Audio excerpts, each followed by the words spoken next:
At 58, life had settled into a comfortable rhythm for me.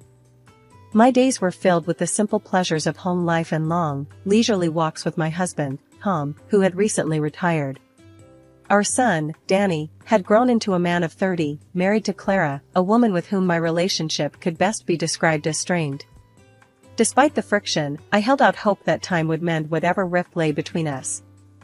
It was a typical Thursday afternoon when the phone rang, slicing through the quiet hum of our home. Tom was out in the yard, probably fussing over his tomato plants, and I was knee-deep in a book, enjoying the kind of peace you only get when you've retired to the outskirts of the city. Our life was simple, the way we liked it. "Hello?" I answered, expecting it to be Tom, maybe needing a hand with something outside. "Hey, Mom, it's Danny." His voice, always a bit hurried, sounded even more so today. "Danny, what's up? Is everything okay?" I sat up, my book forgotten. Calls in the middle of the day were rare. Danny's job kept him busy, and Clara, his wife, even busier with her own things. Yeah, everything's fine. Listen, I was wondering.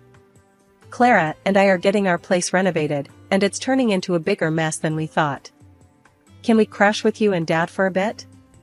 There was a hopeful lilt in his voice, but it was rushed, almost as if he was expecting a no. I paused, considering. Our small house wasn't exactly guest-ready, especially not for an indefinite stay. But this was Danny, our son, and his need echoed in me, stirring that maternal instinct that never quite fades, no matter how old they get. Well, I don't see why not. Let me just chat with your dad, but I'm sure it'll be fine. How long are we talking about here? Thanks, Mom. You're a lifesaver. Just a couple of weeks, tops. I owe you one. The relief in his voice was palpable. All right, just remember, it's cozy here. You two will need to help out around the house, okay? Of course, Mom. Thanks again. We'll bring over our stuff this weekend. Hanging up, I couldn't help but feel a mix of excitement and apprehension. It had been a while since we'd had the house full. Danny moving out had left a quiet that Jack and I had grown accustomed to, filling it with walks, gardening, and the kind of togetherness that comes with having weathered many of life's storms side by side. Tom, I called out, stepping onto the porch. Danny and Clara are going to stay with us for a bit. Tom looked up from his tomatoes, wiping his brow. Oh? What's the occasion? Their apartment's a war zone, renovations gone wild. They need a place to crash. He chuckled, a deep, warm sound. Well, it'll be nice to have some extra hands around. When are they coming? This weekend. Better get the spare room ready then. And maybe stock up on coffee, you know how Danny is in the mornings. I laughed, the sound mingling with the rustle of leaves in the gentle breeze. I'll add it to the list. The weekend came faster than expected. Danny and Clara arrived with their belongings, a whirlwind of bags and boxes that seemed to spill into every corner of our once-ordered home. Clara, always a bit on the edge, seemed even more so, her eyes darting around as if assessing whether our humble abode was up to her standards. Thanks for letting us stay. We'll try not to be in the way, Danny said, dropping a heavy suitcase with a thud. It's no trouble, dear. You know you're always welcome here, I replied, shooting a glance at Clara, who offered a tight smile in return. Life at our house had taken a turn towards the chaotic since Danny and Clara moved in. I was doing my best, keeping the place tidy and cooking meals that could feed an army, or at least that's how it felt with 2 extra mouths to feed. Clara, on the other hand, seemed to think she was on some extended vacation, contributing nothing to the household chores. Despite only working half-days, her afternoons were spent either glued to her phone or watching TV. One day, after tripping over a pair of Clara's shoes left in the middle of the living room for what felt like the 100th time, I decided enough was enough. I found her lounging on the couch, absorbed in her phone as usual. Clara, do you think you could start picking up after yourself? Maybe even help out around the house a bit? I asked, trying to keep my voice even, though inside I was boiling. She looked up at me, her expression one of disbelief, as if I'd asked her to climb Everest in flip-flops. I'm a guest here, Linda. I shouldn't have to do chores in my husband's parents' house. That's just not how it works. I stared at her, dumbfounded by her audacity. Well, in this house, we all contribute. It's not a hotel. The conversation went nowhere. Clara simply shrugged and went back to her phone, leaving me fuming. That night, I made a decision. I cooked dinner just for Tom and me, a silent protest against Clara's laziness. When Danny came home and saw only 2 places set at the table, his confusion quickly turned to indignation. What's this about, Mom? Why aren't there plates for me and Clara? I took a deep breath, bracing myself for the confrontation. Your wife seems to think she's staying at a 5-star hotel where the service is included. This is a family home, Danny. We all do our part. Danny's face turned red, a mix of embarrassment and anger. That's not fair, Mom. We're guests. I shook my head, resolute. No, son. You're family, and in this family, we help each other out. You can either pitch in or find a hotel. The words hung heavy in the air. Danny stormed off to talk to Clara, and I could hear the muffled sounds of their discussion. Eventually, they both appeared in the kitchen, Clara with a look that could curdle milk. Fine, Danny said, his voice tight. We'll help out around the house. Clara didn't say a word, just nodded stiffly, her arms crossed over her chest as if she'd been asked to donate a kidney rather than wash a few dishes. After weeks of endless cleaning, cooking, and refereeing arguments between Danny and Clara, I hit my breaking point. Tom, I said one evening, we need a break.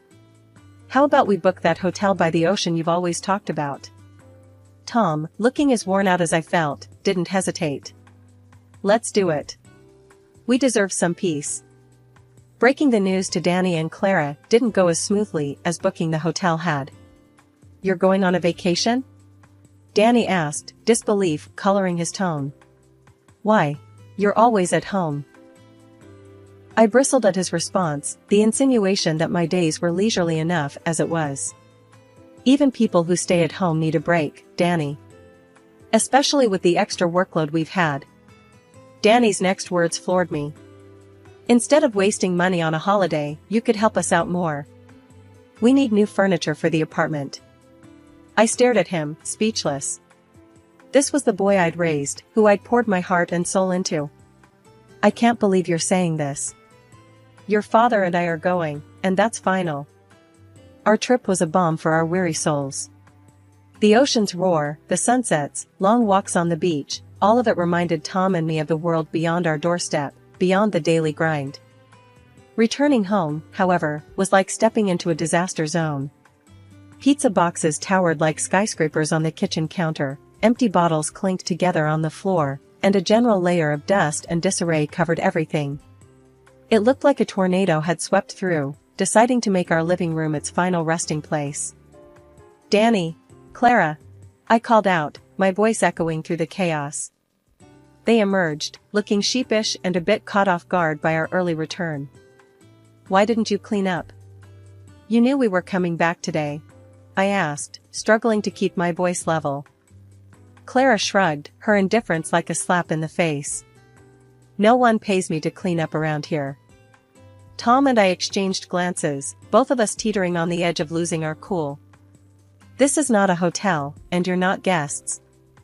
You're family, and this is your home as much as it is ours, Tom said, his voice firm yet controlled. Danny seemed to shrink a bit, perhaps realizing the extent of their neglect. Sorry, Mom, Dad. We'll clean it up now. But the damage was done, the disregard for our home too stark to ignore. As they scrambled to tidy up, Tom and I retreated to our room, the joy from our trip fading fast. The realization that our return to peace was temporary weighed heavily on us. Our home, our sanctuary, had been treated like a mere crash pad, and the respect we expected from our own family felt miles away. As December rolled around, the chill wasn't just in the air, it had settled right into our home, thick and palpable. Christmas, a time I'd always cherished for its warmth and togetherness, felt under threat this year. Still, I was determined to keep traditions alive, to find some joy in the season, despite the tensions. "Tom," I said, pulling out boxes of decorations from the attic. "Let's make the house look festive. Maybe it'll lighten the mood around here." Tom nodded, a small smile breaking through his usual reserved demeanor. "That sounds like a great idea, love. Let's deck the halls, then." The process of decorating became a bittersweet activity. Each ornament, each strand of lights, was a memory, a reminder of Christmases past when Danny was just a boy, his eyes wide with wonder at the sight of the tree all lit up. This year, however, Danny and Clara seemed more distant than ever. When I asked if they wanted to join in, Danny shrugged. "We're actually planning to go to the mountains for Christmas, just Clara and me." The news hit me harder than expected. "Oh, I see. Well, that sounds like a lovely trip," I managed to say, my voice steady, despite the pang in my heart. Clara, who'd been silent, finally spoke up. "Yeah, we thought it'd be nice to have a change of scenery. Besides, it's not like we're missing much here, right?" Her words, sharp and dismissive, stung. I bit my tongue, focusing on the garland I was untangling rather than the growing gap between us. Determined to inject some warmth into our strained relations, I thought of a simple yet hopeful gesture. "Tom, what if we give everyone lottery tickets for Christmas? It's fun, and who knows, it might even bring us some luck." Tom, ever supportive, just nodded. "Sure, love. It's worth a try. Might lighten the mood around here."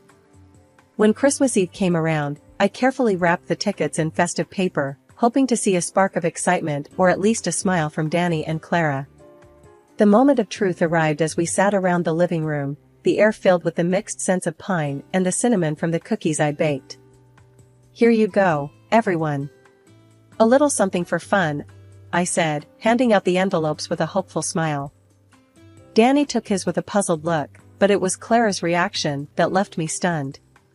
She barely glanced at the envelope before tossing it aside with a scoff. "Lottery tickets? Really? That's what you think of giving us?" My heart sank, but I tried to keep my tone light. "It's just for a bit of fun, Clara. Everyone enjoys the thrill of possibly winning something, right?" Danny, catching on to Clara's disdain, shrugged and set his envelope on the coffee table. "Thanks, but it's not really our thing." I stood there, the festive cheer draining out of me, replaced by a heavy disappointment. Without another word, I picked up the discarded tickets. "All right then, no harm done. Tom and I will keep them. Merry Christmas, anyway." The rest of the evening passed in a blur of forced smiles and polite conversations, the warmth of the season lost in the chill of their indifference. Tom squeezed my hand under the table, a silent show of solidarity that spoke volumes. As they left for their trip, the house felt emptier than ever, but Tom and I decided to make the best of it. We settled in for a quiet Christmas, just the two of us, reminiscing about the past and pondering the future. "It's just us this year, Tom. Feels strange, doesn't it?" I mused, sipping my hot cocoa. Tom took my hand, his eyes soft. "It does, love. But we've got each other, and that's more than enough." Our simple celebration was a testament to our resilience, a reminder that while we couldn't control everything, we could still find happiness in the little moments, in the shared smiles and quiet nights. After the calm and reflective holiday Tom and I shared, pondering over Danny's behavior, our lives took a turn for the surreal. Discovering that the lottery tickets, dismissed and discarded by Danny and Clara, were winners felt like a bolt from the blue. We were suddenly over $500,000 richer, a windfall that left us dizzy with possibilities. My dreams of travel and Tom's longing for a new home suddenly seemed within reach. The news, however, didn't stay just between us for long. When Danny and Clara caught wind of our good fortune, the atmosphere in the house shifted palpably. "Danny, Clara, we've got some news," I began, the winning tickets in hand. "Those tickets you didn't want? They won. Big time." Danny's eyes widened, a mix of surprise and something else, greed, maybe? "So, when do we get our part?" he asked, his tone eager, almost desperate. "You said those tickets were our Christmas gifts, right?" I couldn't help but feel a sting at his words, a reminder of their earlier disdain. You tossed those gifts aside, remember? You made it clear they meant nothing to you. Clara, never one to hold back, jumped in with her own demands. We need that money. I've been looking at cars, and... Stop right there, I interrupted, my patience fraying. You can't reject a gift and then claim it when it suits you. And as for the money, it's ours. We're thinking of traveling, maybe even buying a new home. And it's time you two found your own place. Your apartment's renovation has been done for ages. The conversation spiraled from there, Clara's face turning a shade of red I'd only seen on tomatoes in mid-July. She stormed off, her exit marked by the slam of a bedroom door, leaving a heavy silence in her wake. Danny, however, wasn't ready to drop it. But the apartment isn't ready. We can't move out yet. Tom and I exchanged weary glances. This wasn't the first time we'd heard that excuse. Listen, Danny, we've been more than accommodating, but it's been months. It's time you two figured things out on your own. The standoff lingered, an uncomfortable cloud over the house, until, finally, I caved. Fine. 1 more month. But that's it. Use it to get your apartment sorted. Danny nodded, relief visible in his posture, but the tension didn't dissipate. It hung between us, a reminder of the growing divide, of expectations unmet and generosity taken for granted. The evening was settling in, a soft golden light filtering through the curtains, when I noticed Clara's laptop left carelessly on the living room table. I moved to tidy up, my hand accidentally brushing against the mousepad. The screen flickered to life, revealing tabs that sent a shiver down my spine, legal advice on declaring someone legally incompetent, understanding first-line heirs, and guides on claiming an inheritance. Tom, I called out, my voice a mix of disbelief and concern. He came over, and I pointed at the screen. Look at this. He squinted at the laptop, reading the open tabs, and his brow furrowed. What in the world? We don't know for sure what this means, I said, feeling a knot of worry in my stomach. But we can't just ignore it. Tom nodded, his usual calm demeanor taking on a hint of steel. We won't. Let's make sure we're protected. The decision to visit our lawyer wasn't taken lightly. We explained the situation without naming Clara directly, seeking advice on how to safeguard our assets and ensure our will reflected our wishes. The lawyer recommended updating our will to protect our estate, advice we took to heart. We made the difficult decision to exclude Danny from our will, a move that pained me deeply but felt necessary under the circumstances. Additionally, I took steps to secure our bank accounts, adding extra layers of security and setting conditions for withdrawals and transfers. It was a precautionary measure, one I hoped we'd never need, but the peace of mind it provided was invaluable. Once these protections were in place, I called Danny. My heart was heavy as I spoke, the words tasting bitter on my tongue. Danny, your father and I have decided to go on a long cruise. We need you and Clara to find your own place within a week. His response was a mix of surprise and frustration. A week? That's not a lot of time, Mom. I know, and under different circumstances, we'd offer more time. But this decision is final. It's time for all of us to move forward, I said, trying to keep my voice steady. After the call, Tom and I shared a long, silent look. The news of the upcoming cruise was a way to push Clara to take decisive action. On a crisp Saturday morning, with a plan heavy on our hearts, Tom and I decided to leave a recording device hidden in the living room. Our home, once a place of warmth and laughter, had become a stage for a plot that chilled us to the bone. With the device set, we went for a walk, hoping the fresh air would clear the storm of emotions brewing inside us. Upon our return, the aroma of dinner welcomed us, a surprise from Clara, who had never before taken the initiative to cook for us. This unexpected act of kindness left us bewildered, teetering on the edge of hope and suspicion. Let's listen to the recording before dinner, I suggested, my voice barely above a whisper. Tom nodded, his face etched with worry. In the privacy of our bedroom, we played the recording.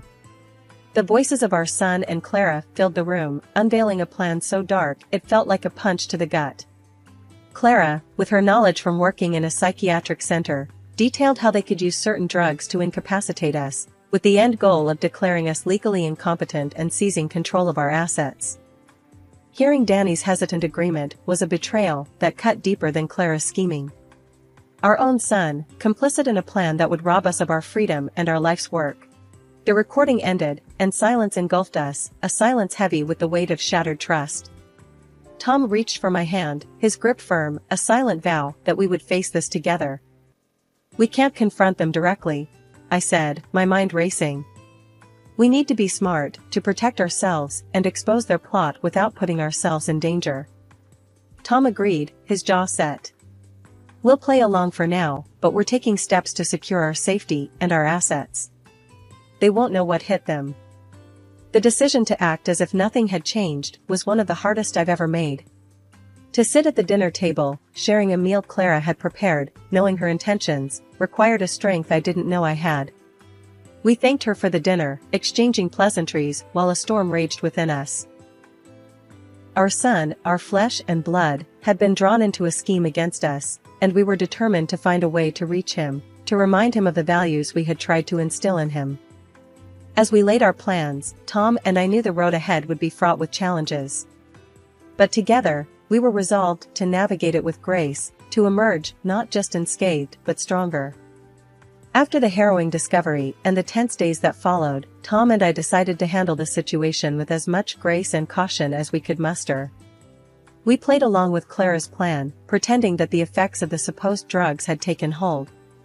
The day she planned to administer the final dose, we had already set our plan into motion. That evening, as we sat down to what was supposed to be our last meal in our own home, the doorbell rang. Clara, confident in her victory, went to answer it, only to find the police on our doorstep. I had called them earlier, explaining our suspicions and the imminent danger we believed we were in. "We believe there's been an attempt to harm us," I told the officers, my voice steady despite the turmoil inside. "Could you please analyze this tea?" Clara tried to intervene, her face a mask of panic as she reached for the kettle, but one of the officers was quicker, securing it for evidence. The investigation that followed was swift and damning. The evidence against Clara was overwhelming, leading to her conviction. While it pained me to see my family torn apart this way, the safety and well-being of Tom and I had to come first. We received a significant financial compensation, but no amount of money could repair the emotional and relational damage that had been inflicted. In the aftermath, Danny and Clara's marriage crumbled, and he moved away, starting anew in another city. Though our hearts ached for what could have been, Tom and I knew that some bridges were too charred to be crossed again. A year later, Clara reached out, claiming to be pregnant and in need of financial support. The call was a jarring reminder of the pain we had endured, but it also underscored the distance we had come. "You know that's not possible," I said firmly before ending the call and blocking her number. It was a definitive closure on a chapter of our lives we were eager to leave behind. Tom and I sold our old house, the scene of so much strife, and moved into a new home that was everything we had dreamed of. It was our sanctuary, a place where the shadows of the past could not reach us. The sale, coupled with our financial compensation, left us with more than enough to fulfill our dreams of travel and a carefree life. As we settled into our new home, we often reflected on the journey that brought us here. The trials we faced tested our resolve, our morality, and our behavior towards those we had once considered family. But in the end, we emerged stronger, with a renewed appreciation for the peace and security we had fought so hard to protect. "Here's to new beginnings," Tom said one evening, raising a glass in our new living room, the sunset painting the sky outside with hues of gold and orange. "New beginnings," I echoed, the words a promise of hope, of adventures yet to come, and of the unbreakable bond that had carried us through the storm. Our story was not one of revenge or bitterness, but of resilience, of the moral courage to stand up for ourselves, and of the profound belief that moving on was not only possible but necessary for our happiness and well-being.